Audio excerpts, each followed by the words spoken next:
27 июн президенти ҷумҳурии Тоҷикистон пешвои миллат муҳтарам Эмомалӣ Раҳмон дар маркази ноҳияи Шуғнон, шаҳраки Ваҳдат, муассисаи таҳсилоти томактабии рақами 3 бо номи пайравони пешворо мавриди истифода қарор доданд.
ин аввалин муассисаи таҳсилоти томактабӣ дар маркази ноҳия буда дар доираи корҳои ободониву созандагӣ ба истиқболи ҷашни 35-солагии истиқлоли давлатӣ бунёд гардидааст. Бино аз таҳхона ва 2 ошёна иборат буда, бо риояи талаботи соҳа ва мувофиқ ба завқи кӯдакон қомат афрохтааст, ки дар он барои ба таълиму тарбияи томактабӣ фаро гирифтани 150 кӯдак дар 5 гурӯҳ шароити мусоид фароҳам оварда шудааст. дар саҳни муассисаи томактабӣ майдончаи бозии кӯдакон бо насби арғончакҳо таҳия гардида, атрофи он ободу сабзкорӣ шудааст.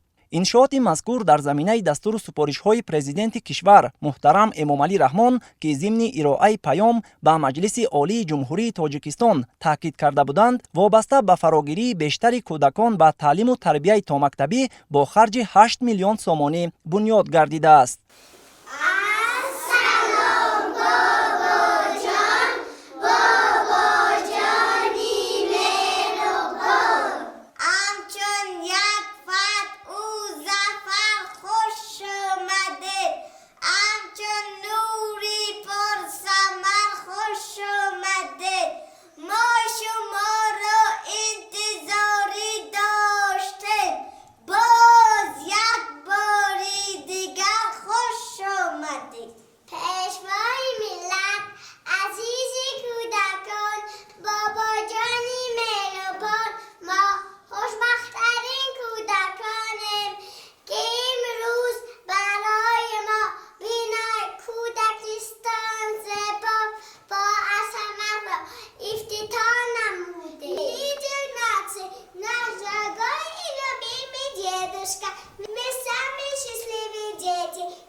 Because today you have opened for us a beautiful and luxurious kindergarten building. May you live long and well, our respected grandfather. We will always pray that your men have happy.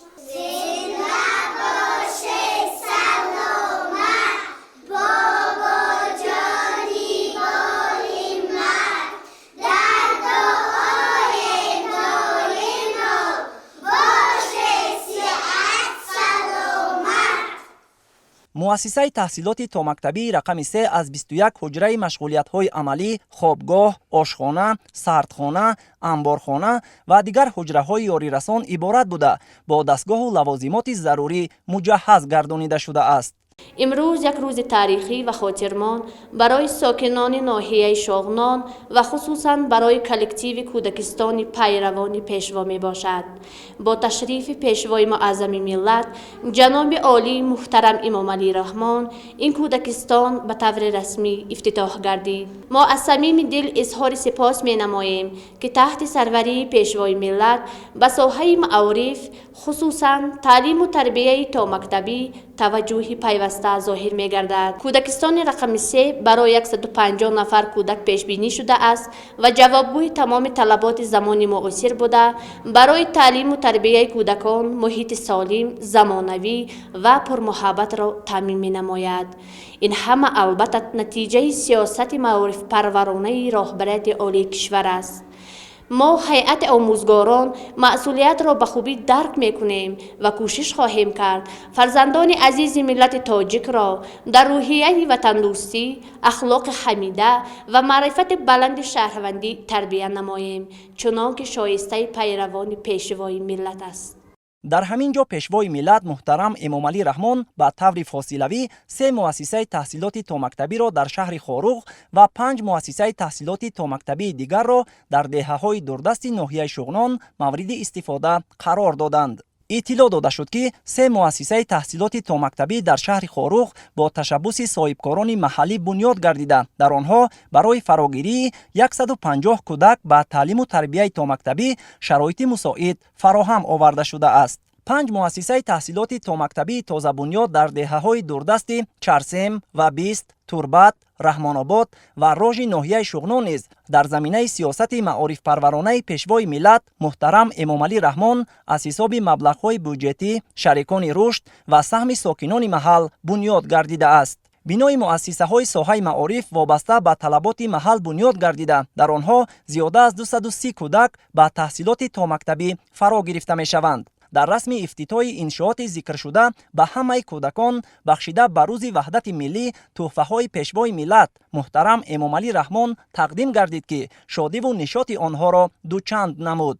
افتتاح انشاءات ساحه معارف در روزهای تجلیل روز وحدت ملی برای ساکنان شهر خاروغ و ناحیه شغنان تحفه ارزنده گردید و آنها منتداری و صمیمیت خاص خویش را به سرور دولت محترم امام علی رحمان بیان نمودند. ضمن بازدید پیشوای ملت محترم امام علی رحمان با صفت کارهای انجام یافته و سطح و صفت شرایط فراهم گردیده بهای بلند داده مسئولان را برای تعلیم و تربیت فرزندان در روحیه وطن دوستی و خویشتن شناسی هدایت نمودند.